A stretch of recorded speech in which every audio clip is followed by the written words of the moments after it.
Hey, Slater Crusaders, America's the greatest country in the world. Welcome to our special, the global trade war. Or maybe there won't be a global trade war. That's the question. We're told there will be one. There will definitely be one. Trump, that trade warmonger.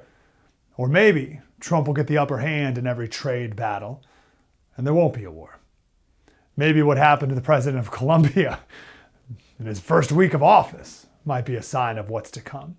Just to refresh your memory on this, it was the very first week of Trump's presidency. 2 planes full of illegal alien criminals, Colombian citizens of Colombia, who came into America illegally and committed more crimes.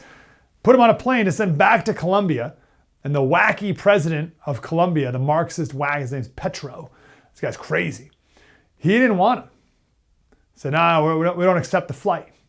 And Trump said, all right, fine. We're going to put a 25% tariff on all goods from Colombia.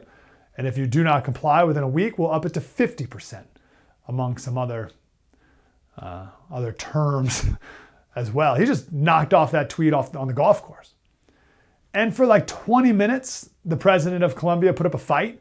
And he's like, oh yeah, we're going to put a 50% tariff on you.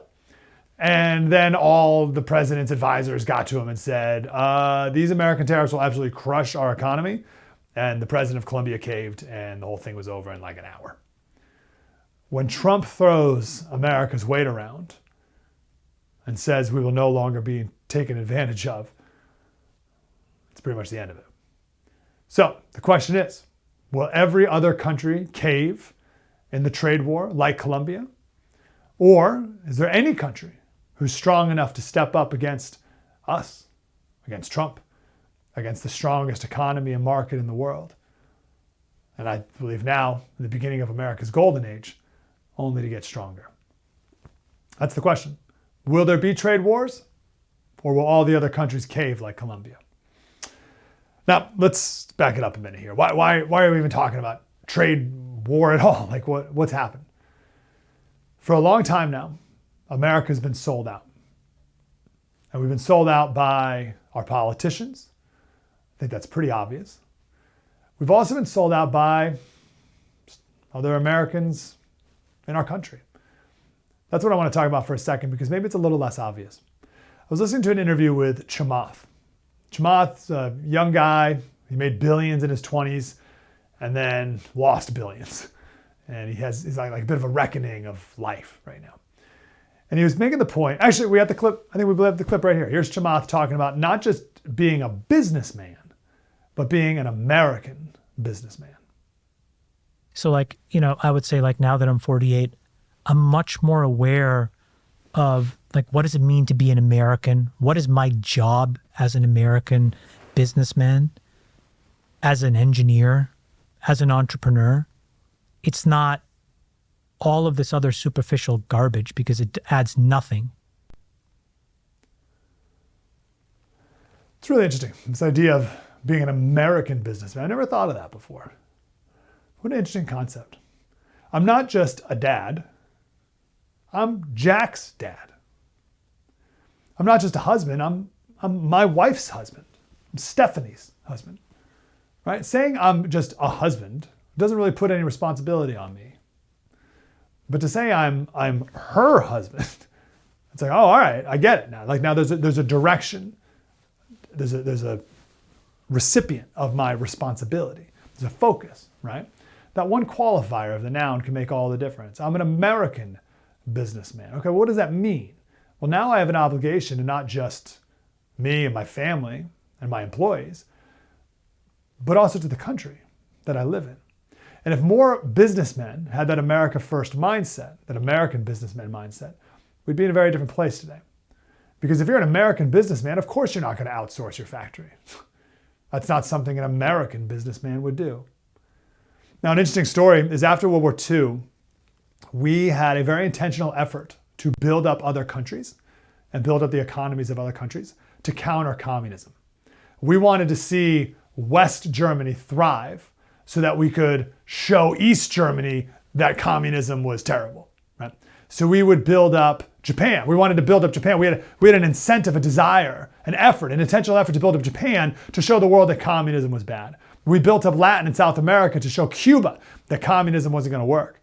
And maybe there was a noble intent behind that after the World War and during the Cold War, but over time we lost the plot.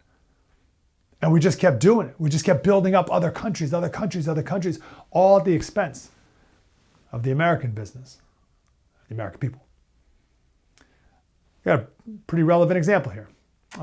When Trump was in the beginnings of this trade war with Colombia for like these 20 minutes, there were a lot of people on the left who came out and said, oh, this tariff on Colombian goods, that means the price of flour, the price of coffee is going to go up and the price of flowers are going to go up. Oh, it's terrible, right?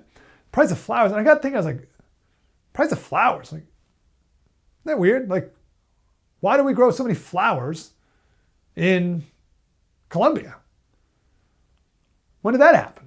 80% of our flowers are from Colombia. And I got to think, well, wait a second. I used to live in San Diego. And there's this area of San Diego, Carlsbad.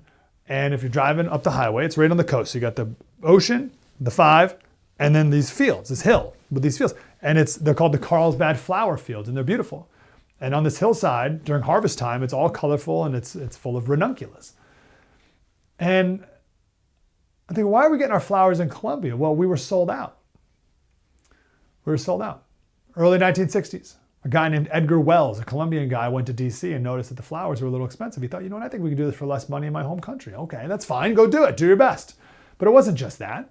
In 1961, JFK started what he called the Alliance for Progress. The purpose of the Alliance for Progress was to build up Colombia. Purposely and specifically to build up Colombia. And specifically to build up Colombia to counter them growing cocaine. Also that, by the way, the largest or the most densely populated area of the capital of Colombia is called Ciudad Kennedy, after JFK. Also, 1961 was the beginning of the U.S. Agency for International Development. It's called USAID. Maybe you've heard a lot more about it recently, as Trump and Doge want to get rid of it. The very first task of USAID, the very first task was to try to develop a flower industry in Colombia. And they did it. That's why now we get 80-85% of our flowers from Colombia. So in that regard, mission accomplished. Now they still grow cocaine, but also it destroyed nearly all of the California and also Colorado flower industry. That's where we used to grow our flowers in America, California, Colorado. They're gone, they're out of business. Now it's just like a little novelty hill on the side of the road in San Diego. It used to be a thriving industry. Colombia has 130,000 people in their flower growing industry. Why don't we do it in America?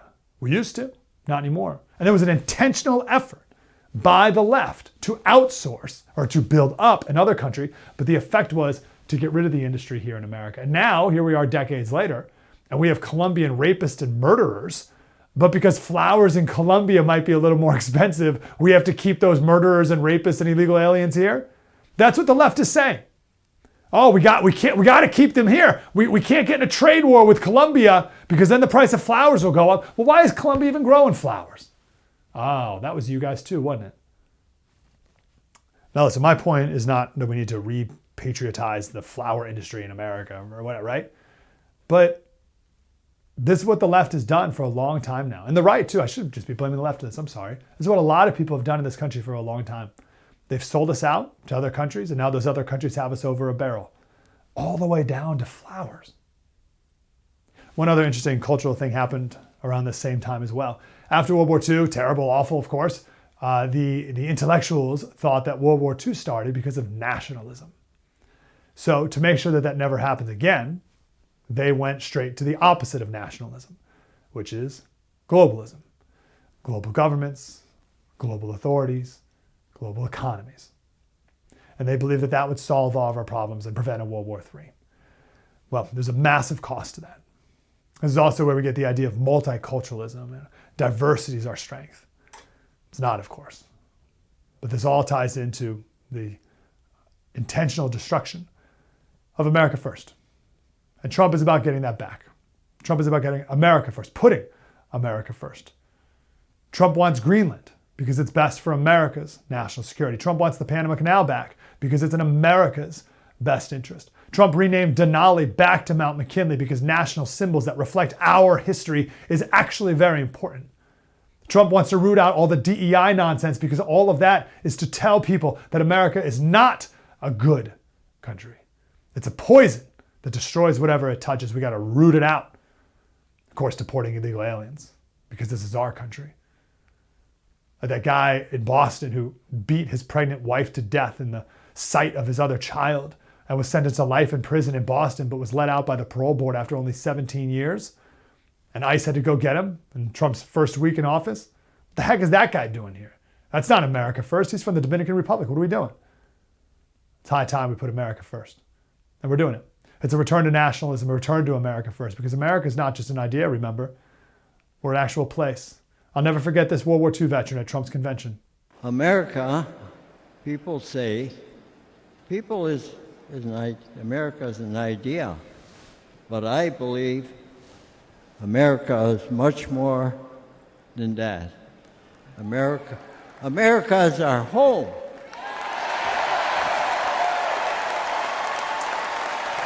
America's our home.